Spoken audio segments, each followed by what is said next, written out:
Hello, Kimberly Maita here again. Today we're going to talk about finding an investor to finance your real estate. As I said before, you can buy all the real estate you want. You need money and credit, but it doesn't have to be yours. I'm going to tell you my personal story. I met my first hard money lender at a graduation party. He turned out to be my girlfriend's cousin, and he was a retired guy who had some money in his 401k. And he had said, you know, what do you do for a living? And when I told him I was starting my real estate investing career, he then asked me, well, how much do you need? So I immediately put together a business plan for him. What did he need to see? What would an investor be looking for? And I put a plan together for him. And his only concern was, you know, the terms of the deal were 12% for 2 years. In 2 years, I pay him back his $100,000. His concern was he didn't want to be a slumlord because he knew the properties I was buying were in the lower end neighborhoods.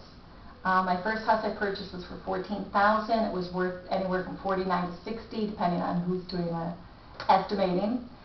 And my plan is I can rent out all 4 of my properties for $950, anywhere from $950 to $10 to $1,050 a month. Well, by the time I pay him his 12% and I pay taxes, I'm cash flowing my end for each house $300 per house. So I'm making $1,200 a month.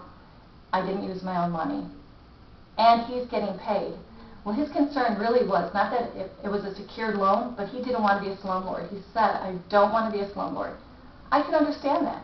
But I had asked him, what are you going to do with that money when I pay you back? And he had said, I'll give it to you to invest again. I said, great. So why don't we do this? If I don't pay you back in 2 years, I now owe you 15%. He agreed to that. Not a bad deal. He'll get 15%. And if I don't pay him back, the properties I purchased for $100,000 are now worth $225,000. He actually hopes I don't pay him back because he's got $225,000 for his $100,000. Plus he's made $12,000 every year. So it's a win-win situation. Using somebody's money from an IRA or 401k, they don't lose. It's a secured loan. The only way he would lose his money is by an act of God. If all of the homes got destroyed, torn down by a tornado, and I didn't have insurance. My plan is in about 2 years to refinance the homes because the banks loan 70% of the value. Okay, can anyone do the math on that? We're looking at almost $160,000. I will take out, pay him back his $100,000, put $60,000 in my pocket, and oh, by the way, the people are still paying off the loan. The renters are still paying for it. But I'll tell you how to do all of that. What you need, if anything I said to you sounds interesting, what you need to do is you need to talk to us. Make an appointment with me. Come on down, and we'll show you what we do and how we do it. This is Kimberly Maita, and I look forward to meeting you.